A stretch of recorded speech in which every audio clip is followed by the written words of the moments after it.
Welcome to starting point academy. मैं शालू आपका starting point academy पर स्वागत करती हूँ। आपको जैसे पता है हमने साइंस की previous year question Haryana GK और हरियाणा एचएससी एग्ज़ाम के लिए जो स्टार्ट की थी, हरियाणा पुलिस ग्रुप डी के लिए, तो हम प्रीवियस ईयर क्वेश्चन आपको लगातार करवा रहे हैं। अगर आपने नहीं देखे तो हमारे चैनल पर आपके लिए प्लेलिस्ट बना रखी है। हरियाणा जीके देख सकते हैं, कंप्यूटर देख सकते हैं और साइंस देख सकते हैं। तो हम आपको प्रीवियस ईयर क्वेश्चन लगातार करवा रहे हैं। तो आपके पीएमटी हरियाणा पुलिस के हो रहे हैं, ग्रुप डी की जल्दी ही आपको नोटिफिकेशन देखने को मिलेगा। तो इसीलिए आपको साइंस आपके दोनों एग्जाम में आएगी। तो आपको प्रीवियस ईयर क्वेश्चन देखने हैं, कैसे क्वेश्चन पूछे जाएंगे। तो आज का जो हमारा टॉपिक रहेगा प्रकाश, आज का टॉपिक रहेगा। और उस जो लाइट से जितने भी क्वेश्चन प्रीवियस ईयर क्वेश्चन आए हैं वो हम आपको करवा देंगे, ठीक है। तो आप इस बेस पर देखना कि HSSC ऐसे क्वेश्चन पूछती है और आगे कैसे क्वेश्चन पूछने की संभावना है। तो आप उनको कंटिन्यू लेके चलना और ऐसे क्वेश्चन की प्रैक्टिस करना और ऐसे टॉपिक को आप कंप्लीट कर लेना, ठीक है।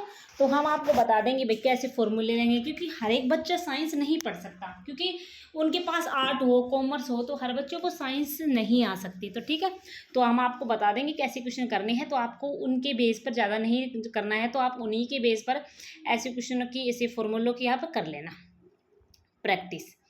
तो ये आज का हमारा फर्स्ट क्वेश्चन है। तो मैं आपको, तो इसमें ये फॉर्मूला लगेगा, ठीक है। आपको इसमें एफ दिया गया है और आपको 20 में निकालना है और यू आपको दिया गया है। तो ये जो हम आपको ये प्लेलिस्ट आपको मिल जाएगी, PDF मिल जाएगी टेलीग्राम चैनल पर। तो आप टेलीग्राम चैनल को ज्वाइन कर लेना। तो ये क्वेश्चन ये हो गया और दूसरा क्वेश्चन ये हो गया, ठीक है। तो जो क्वेश्चन आएंगे वो मैं आपको करवा दूंगी, तो ऐसे आपको करने हैं। अगर आप वो PDF देख लेंगे, आंसर इसी में दिए गए हैं, तो आपको याद हो जाएंगे और जो क्वेश्चन है वो मैं आपको लगातार करवा दूंगी। तो थर्ड क्वेश्चन पढ़ेंगे हम। कॉम्पटन शिफ्ट निम्नलिखित में से किस पर निर्भर है? कॉम्पटन शिफ्ट निम्नलिखित में से किस पर निर्भर है? तो ये प्रकीर्ण का कोण पर निर्भर है। तो राइट आंसर ऑप्शन सी हो जाएगा, एंगल ऑफ स्कैटरिंग, ठीक है। तो ये इस क्वेश्चन की डिटेल थी, आप आसानी से पढ़ सकते हैं। तो चलते हैं फोर्थ क्वेश्चन पर। एक समतल दर्पण से बनने वाला प्रतिबिंब सदा खालिस्तान होगा। तो आपको बता दें, जो एक समतल दर्पण से बनने वाला प्रतिबिंब हमेशा आभासी प्रतिबिंब बनाता है, आभासी प्रतिबिंब बनाता है। राइट आंसर ऑप्शन बी हो जाएगा, आभासी प्रतिबिंब, ठीक है। नेक्स्ट, और ये इस क्वेश्चन का डिटेल है, आपको जो प्लेलिस्ट PDF दी जाएगी आप उसको देख सकते हैं। जब वस्तु को वक्रता केंद्र के पीछे रखा जाता है तो अवतल दर्पण के कारण बनने वाले प्रतिबिंब की प्रकृति क्या होगी? तो वास्तविक और उल्टी होगी। तो राइट आंसर ऑप्शन ए हो जाएगा। चलते हैं नेक्स्ट क्वेश्चन की तरफ। ये इसका आप इसको याद कर लेना, ये इसकी डिटेल है क्वेश्चन की, ठीक है। जो भी क्वेश्चन आए आप उसको आसानी से कर दोगे। जब एक वस्तु को एक अवतल दर्पण के वक्रता केंद्र पर रखा जाता है तो प्रतिबिंब का आकार होगा तो वस्तु के समान ही होगा। राइट आंसर ऑप्शन सी हो जाएगा।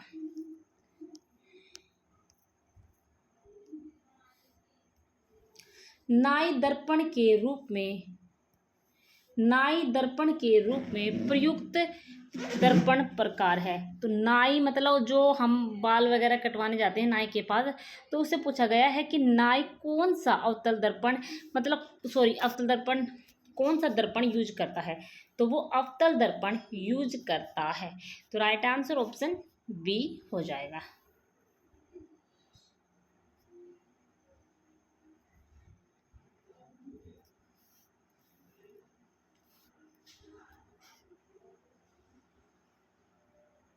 तो इस क्वेश्चन की डिटेल भी आपको मिल जाएगी देखने को।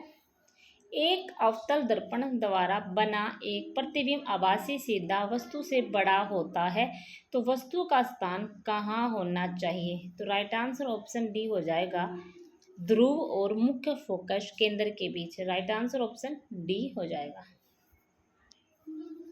नेक्स्ट क्वेश्चन है हमारे पास, ये हमारे पास इसके क्वेश्चन है।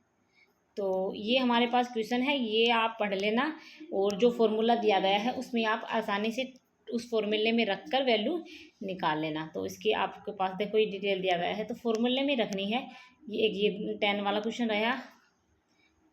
ये इसमें ये जो भी फॉर्मूले दिए हैं वो उसका एक्सप्लेन करने की जरूरत नहीं है मुझे, क्योंकि एक्सप्लेन न करूँगी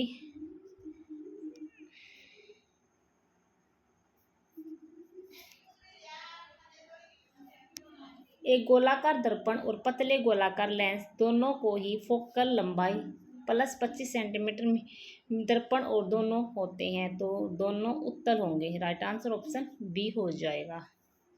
ठीक है, तो ये देखो हमारे पास ये इसकी फुल फॉर्म रही। सौर भट्ठी में प्रयुक्त दर्पण का प्रकार है, तो सौर भट्ठी में कौन सा दर्पण प्रयोग जाता है? अवतल दर्पण।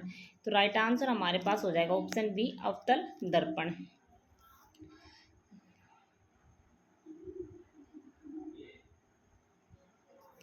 ये फिर से एक आ गया है फॉर्म, ये न्यूमेरिकल, तो आप ये कर लेना। ठीक है, चलते हैं नेक्स्ट क्वेश्चन की तरफ। नेत्रों की अनुकूलन शक्ति सामान्यतः आयु बढ़ने के साथ घट जाती है, यह विचार खालिस्तान कहलाता है। जो ये क्या कहलाता है? जरा दृष्टिकोण। जरा दृष्टिकोण कहलाता है कि नेत्रों की अनुकूलन शक्ति सामान्यतः आयु बढ़ने के साथ साथ घट जाती है, तो यह विचार क्या कहलाता है? जरा दृष्टि दोष।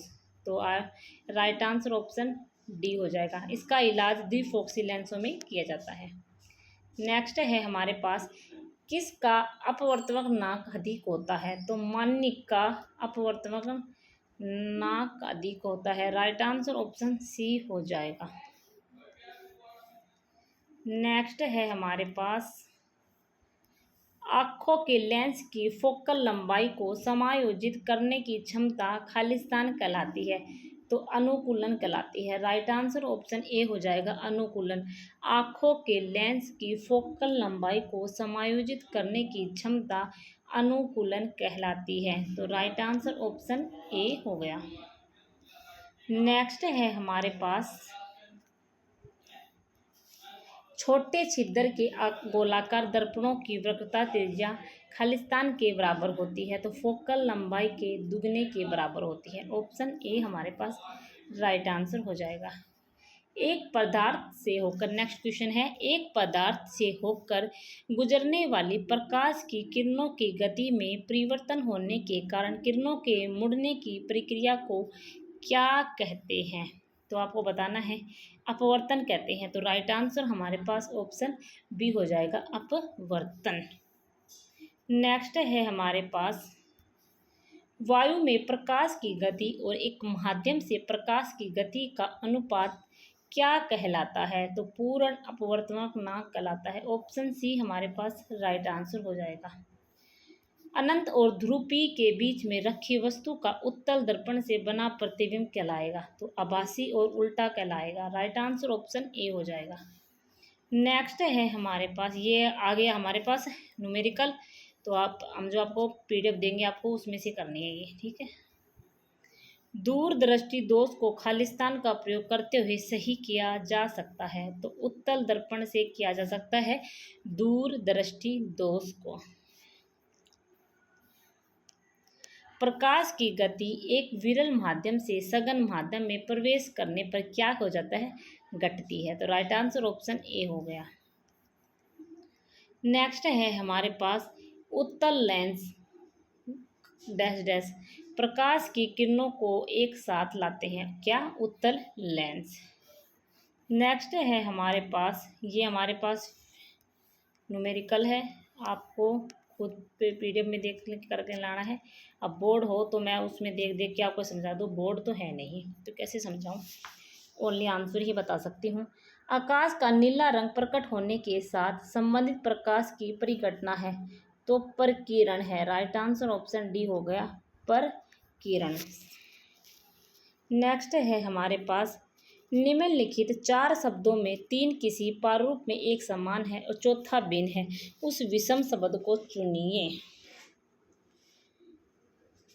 विषम देखो, ये आँख का भाग, ये आँख का भाग, ये आँख का, बस ये मेडुला ही बचेगा, यही विषम है। ऑप्शन डी हो गया। और मेडुला किसका भाग है? वक्र का भाग है, ठीक है। और ये तीनों क्या है मैंने बताया आपको? आँख के भाग है। ट्रोकोमा के द्वारा कौन सी अंतरिका प्रभावित होती है? तो क्या होती है? नेत्र, मतलब आँख प्रभावित होती है। ऑप्शन बी हमारे पास राइट आंसर हो जाएगा। प्रकाशीय तंतु किस परिघटना पर आधारित है? तो आपको पता है प्रकाशीय तंतु पूर्ण आंतरिक परावर्तन पर आधारित है, total internal reflection. Option D हमारे पास राइट आंसर हो जाएगा। नेक्स्ट है, निकट दृष्टि दोष के लिए किस लेंस का प्रयोग किया जाता है? तो अवतल दर्पण का प्रयोग किया जाता है। और आपको बता दें, निकट दृष्टि दोष के मायोपिया भी कहा जाता है, आपको कंफ्यूज नहीं होना है। इसका साइंटिफिक नाम है मायोपिया। जैसे माया की हम क्या हो जाते हैं? निकट हो जाते हैं। तो इस ट्रिक से आप याद कर सकते हैं। नेक्स्ट है हमारे पास मरीचिका का उदाहरण है। मरीचिका का उदाहरण है तो प्रकाश के अपवर्तन और पूर्ण आंतरिक परावर्तन का, प्रकाश के अपवर्तन और पूर्ण आंतरिक परावर्तन का। ऑप्शन सी हमारे पास राइट आंसर हो जाएगा। लेंस किससे बनता है? तो आपको बताना है, लेंस बनता है फ्लिंट से। ऑप्शन बी हमारे पास राइट आंसर हो जाएगा। नेक्स्ट है, प्रकाशीय फाइबर के माध्यम से संचरण का सिद्धांत कौन सा है? तो पूर्ण आंतरिक परावर्तन का, पूर्ण आंतरिक परावर्तन प्रकाशीय फाइबर के माध्यम से संचरण का सिद्धांत है। तो ऑप्शन डी हमारे पास राइट आंसर हो जाएगा।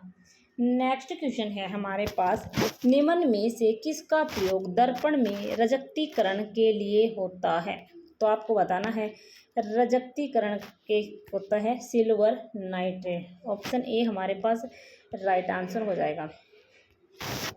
निकट दृष्टि दोष के लिए किस लेंस का प्रयोग किया जाता है? तो निकट दृष्टि दोष के लिए अवतल दर्पण का प्रयोग किया जाता है। तो आज की क्वेश्चन हमारे यहीं तक, और नेक्स्ट क्वेश्चन आपको मैं करवा दूंगी कल। ओके, धन्यवाद।